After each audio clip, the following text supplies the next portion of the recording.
Tive uma tempestade perfeita. O que foi a tempestade perfeita? Arroba muito barata, soja muito barata, uma Selic lá em cima, um juro muito alto e um governo catastrófico que não gosta da gente. Catastrófico.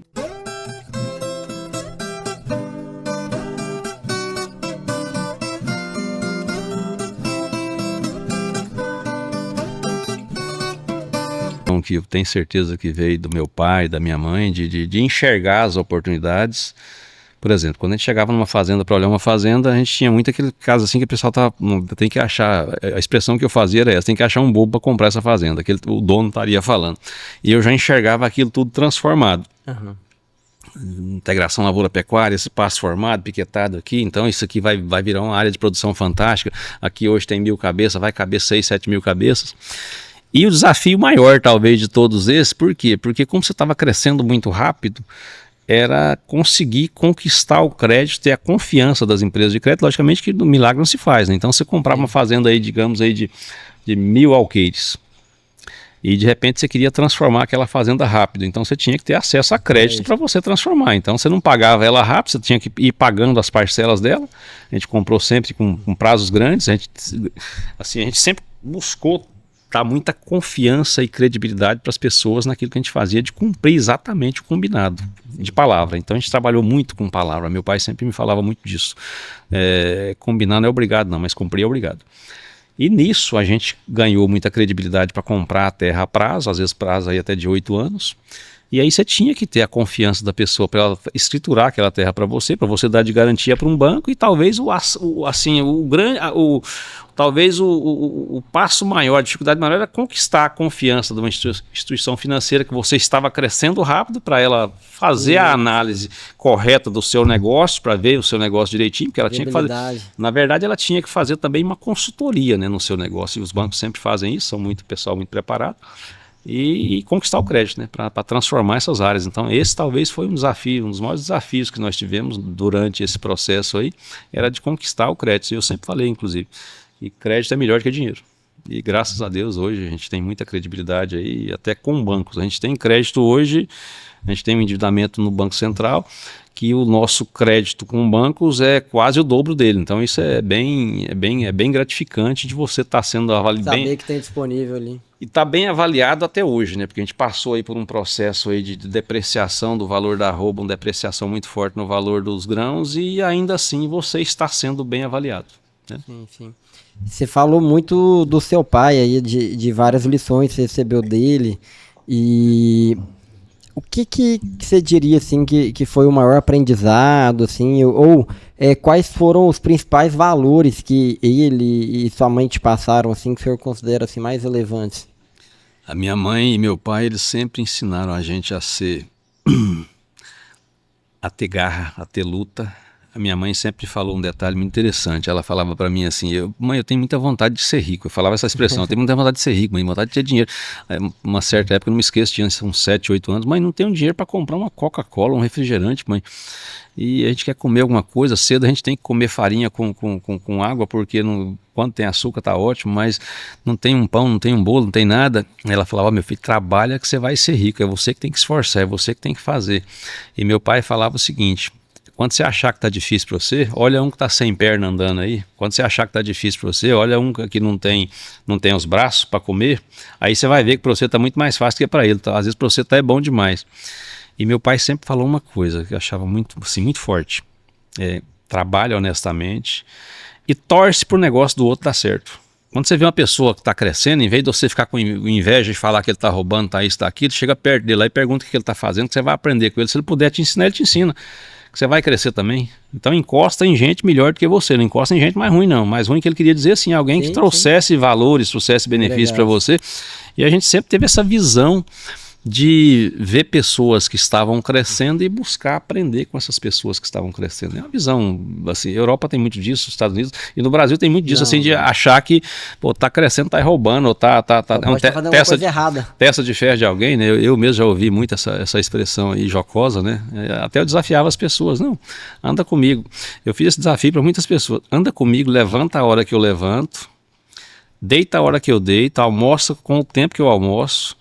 E se você não cochilar durante o dia, eu aposto R$1.000 seu contra 5.000 meu por dia. E você vai perder todo dia, porque realmente um grande período da minha vida aí, eu levantava 4 da manhã, ia dormir às vezes 11 da noite, almoçava em 10 minutos, passava comendo, era parar só para abastecer, ir à banheira e buscar e correr atrás dos negócios, e principalmente nessa fase que a gente estava com um crescimento grande, muitos compromissos com o banco e destravar financiamento, plantar lavoura e lavoura crescendo e mais máquina, e negociando mais máquina, e isso às vezes dependia muito de estar pessoalmente, né? Hoje já não tanto. Então assim, esses ensinamentos do meu pai, eles são para a vida inteira, e eu procuro muito passar isso para os meus filhos hoje também, né? Torce para o negócio do outro dar certo, que o seu dá certo também. A partir do momento que meu pai falava muito isso, ó, você pode ter certeza, quando você está torcendo para o negócio do outro dar certo, você está torcendo para você também, porque o trem volta para a gente. E se torcer para dar errado, volta para você também. Então ele falava volta, ele tinha um português mais antigo lá, de poucos estudos, mas de muita sabedoria, né? Que bonito.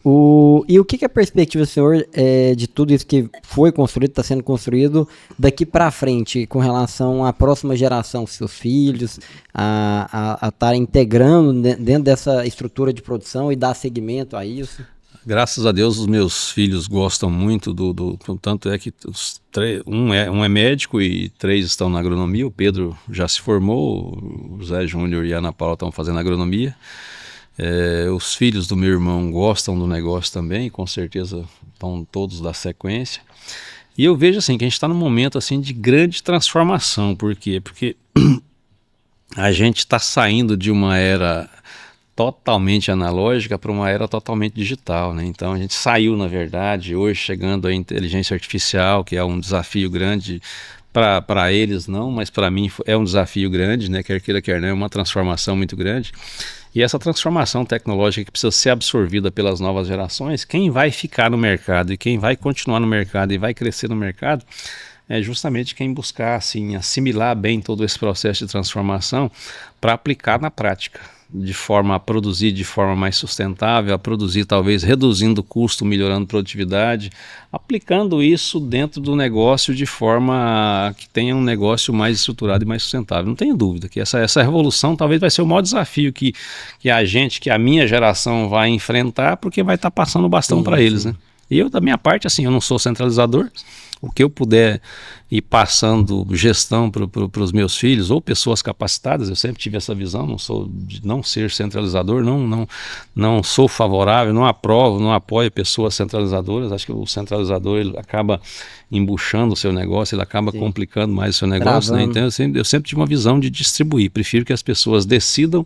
Às vezes é melhor você tratar de uma decisão que não foi bem tomada do que não teve decisão porque ficou esperando a minha, né? Então, de repente passou da hora. Então, eu vejo muito assim que esse processo de transformação vai ser um desafio muito grande. E para mim, como pai, de ver que os meus filhos estão interessados no negócio, que enxergam o negócio e vendo, inclusive, a dificuldade que a gente tem passado aí nos últimos anos aí com o preço da arroba e o preço dos grãos em baixa. Vendo isso e vendo que é um desafio bom de se aprender também e de superar, vendo a superação que ela está acontecendo, esse aprendizado ele é muito rico e não tenho dúvida que eles vão dar sequência no negócio e vão tocar talvez até com mais eficiência, porque tem mais oportunidade hoje, a tecnologia, acho que a inteligência artificial ela vai revolucionar demais, né? Não tenha dúvida. Com certeza. A situação, Dr. Francisco, lá no escritório, a gente advoga para produtor rural endividado, né? Até tem uma questão interessante, que o meu pai começou a advocacia dele, tem uns 44 anos já. Você é filho de João Domingos, não? Isso. Você é filho dele? Isso. Meu pai... A gente já teve embates já em audiência, eu e seu pai. É mesmo? Sabia não. Pode falar para ele que ele deve lembrar. A gente já fez audiência, Eu não comentei. Quando eu falei que estava vindo, eu não falei seu nome, eu só falei que estava vindo gravar um podcast aqui.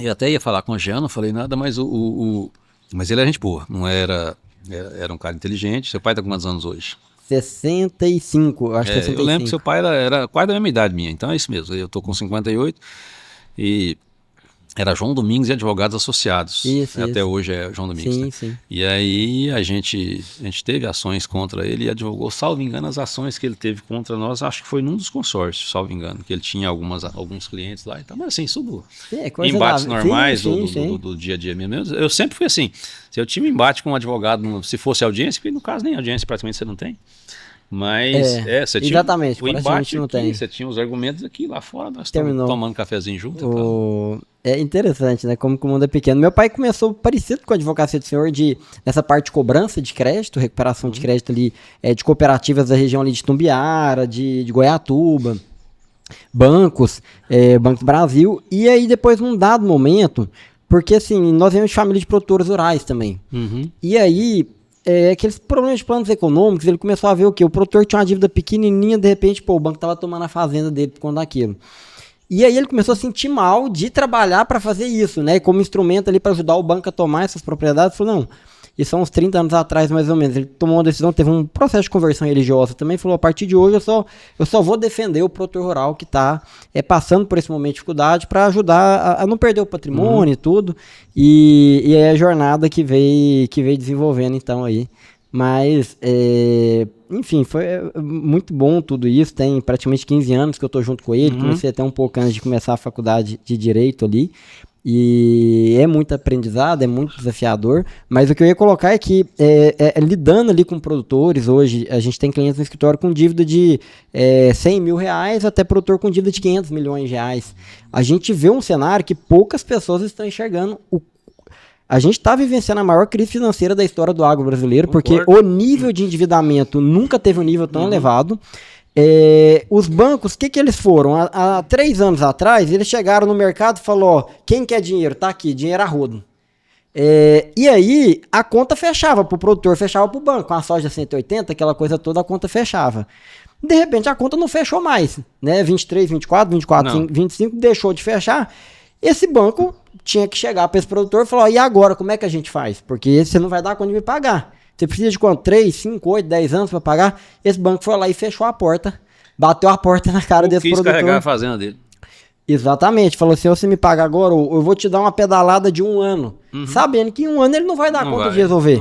E aí, quando eu achava que no ano de 24 a gente iria viver o fundo do poço dessa crise, chegou no final do ano, a gente começou a ter uma subida da Selic, da taxa de juros, que agora está ficando uma situação absurda. Insustentável. Insustentável, porque o crédito rural no sistema financeiro, 70% dele não é subsidiado pelo governo. E aí o recurso líquido está 22% ao ano para cima. Mais que isso, não. E 22 fora o... Venda casada, projetista, cartório. Olha, o negócio está tão catastrófico, para você ter ideia, e a gente está passando por esse processo também e sabe a dificuldade que está vivendo todos nós. Se você soubesse aqui em São Miguel o quanto de pessoas que já me procuraram para fazer RJ, para me orientar sobre RJ, ou para fazer para tomar alguma procedência, e a maioria chega sem graça, de falar com vergonha, por quê? Que é isso? Aí quando começa a conversar comigo, eu falo, por que você está assim? Me conta.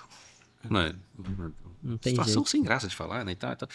Moço, você está falando para mim, é o que a maioria de nós está passando. Entenda você que não é você, não. É o agronegócio como um todo. Sim. Nós tivemos a tempestade. Não é só você, não. Nós tivemos a tempestade perfeita. O que foi a tempestade perfeita? Arroba muito barata, soja muito barata, uma Selic lá em cima, um juro muito alto e um governo catastrófico que não gosta da gente. Então, assim, é um governo que pega 18 bilhões de reais no ano para dar para artista rico. Nossa, e não tem dinheiro para emprestar para um plano safra que vai pagar. Sim, não é para dar não, não é para dar não. E para produzir um alimento que fica mais barato para ganhar popularidade. Ou seja, é um governo demoníaco. Então você tem que entender que nós estamos numa conjuntura da tempestade perfeita. E ela viria. Em 2022 eu falava para minha família, eu falava, se acontecer desse pessoal ganhar, vocês têm que entender o seguinte, a nossa dívida vai fazer isso aqui, nosso patrimônio faz isso aqui e nós vamos passar uma dificuldade muito grande. E é a dificuldade geral do agro. Hoje eu falava isso para todo mundo na região aqui, e o pessoal fala comigo, né? Nossa senhora, foi catastrófico realmente. O senhor parecia que o senhor estava fazendo uma premonição. Eu falei, não, mas não é premonição, é que qualquer pessoa, você enxergava isso, qualquer pessoa enxerga isso, porque onde entra um governo de esquerda, o que ele faz? Ele começa a ter gastos em excesso, mas ele vai gastar com o quê? Porque se ele começar a gastar com estrada, com portos, com escola, com hospitais, que é o que aí isso volta para a sociedade e a cidade cresce. Agora, se ele começa a gastar com custeio, que é o que sempre acontece, todo governo de esquerda ele começa a gastar com custeio. Que isenção é o de conta de luz para 40 milhões de pessoas. É jorrar dinheiro, gastar dinheiro, apaniguados, gente incompetente na gestão. Empregado, funcionário público todo ano. o custeio ele vai pesar o Estado vai Sim, ficar não pesado e aguenta. aí perde capacidade de investimento e hoje nós estamos com um Estado quase insolvente. Nós estamos numa Quase. situação catastrófica, Quase insolvente. catastrófica, Quase tá insolvente. realmente para beirar a insolvência, tanto é que já falaram que Se cortar IOF, se revogar. em 2027 não vai ter dinheiro para o Brasil pagar as contas, é a conclusão dos técnicos do governo hoje. Então, o que nós estamos passando? Nós estamos passando por uma coisa tão catastrófica na gestão do nosso país. Eu sempre falei, né? Esse pessoal, quando se alia a incompetência com a desonestidade, Nossa. o negócio é catastrófico, é catastrófico. A incompetência com a desonestidade. Incompetência. Você vê os dados estatais, né? Os resultados delas. Aí, por outro lado, você vê a Argentina com o Milei. 2 anos e 1 ano e pouco aí, você já vê o país embicando para cima. Quando o Paulo Guedes falou isso aí, que para virar uma Argentina era coisa para virar uma Venezuela 6 meses e virar uma Argentina 2 anos, que era a dificuldade que a Argentina estava vivendo, quer dizer, hoje nós estamos vendo. O pessoal riu dele, né? Achou que era brincadeira. Vendo a realidade. Doutor Francisco, muitíssimo obrigado por nos receber aqui na fazenda do senhor e conhecer um pouco mais da sua história. Já tinha lido, ouvido falar um pouco da história do senhor, mas confesso que pessoalmente aqui, ouvindo outras tantas histórias, fiquei ainda mais admirado, porque nós conhecemos muitas histórias no agronegócio que o caminho foi inverso, né? De pessoas que vieram ali de famílias abastadas, Sim. Que receberam grandes heranças, grandes propriedades rurais e conseguiram, com o decorrer do tempo, perder tudo isso, né? E mostra, na verdade, o quanto que é difícil, né? O quanto que é difícil. Talvez mais difícil do que conquistar é manter, né? Sim. E ainda mais, mais desafiador ainda você prosperar, né? Então, e em meio a tantas dificuldades que a gente tem de governo, de economia, de situações adversas, de clima, né? E ainda assim, você tinha dito uma frase muito interessante do seu avô que falava de sobreviver, do ano de sobreviver, foi? Meu avô Como é que foi a frase? Meu avô falava ano de sair vivo. Ano de sair vivo. E a questão é porque a gente não tem só um ano desse na vida, na verdade Sim. são vários, né, que vão surgindo. Muitos vão ficando pelo caminho, né? Então, realmente chegar até aqui é porque conseguiu sair vivo e bem vivo aí de muitos anos desafiadores. Desse ano é ano de nós sair vivo. O que era o sair vivo? É quando tinha uma crise forte, porque tipo assim, dava uma geada, aí perdia a flor do café, queimava o café e às vezes os grãos também, e aí você não colhia. Aí a colheita era muito pequena, dava tudo para o proprietário da terra, pagando a parcela da fazenda, e aí era ano de sair vivo. Então assim, quando vê essas crises aí na pecuária, na agricultura, eu sempre me lembro da expressão, é ano de sair vivo, né? Porque é ano da dificuldade, é ano às vezes é o que a gente passou recentemente aí. Não é ano para ganhar dinheiro, saindo vivo já está no lucro. Você manter o seu negócio, né? Então, eu lembro muito disso aí. Acho bacana também, assim, você pensou, você comprar uma fazenda para plantar café, para pagar a parcela da fazenda e praticamente tudo feito na palavra, né? Porque naquela época, ali você não tinha documento, você não tinha nada, era tudo combinado na palavra. E a palavra tinha um peso tão grande que se alguém não tivesse palavra, eu lembro bem, meu pai me falava muito sobre isso, né? De ter palavra. Tanto é que até hoje eu faço negócio às vezes aí de 8 mil bois. Estava conversando com um rapaz aqui agora, já fiz negócio com ele, esse quer me vender 2.000 vacas. Não, com o senhor dou o prazo que o senhor quiser, dou 4, dou 6 meses, igual nós sempre fizemos, nunca deu documento. Então assim, pra gente é um valor inestimável essa questão de você ter palavra, né? Ainda mais no mundo de hoje, né? E que nem o papel não tá valendo. E uma coisa interessante, assim, que pra gente que tinha o objetivo de ter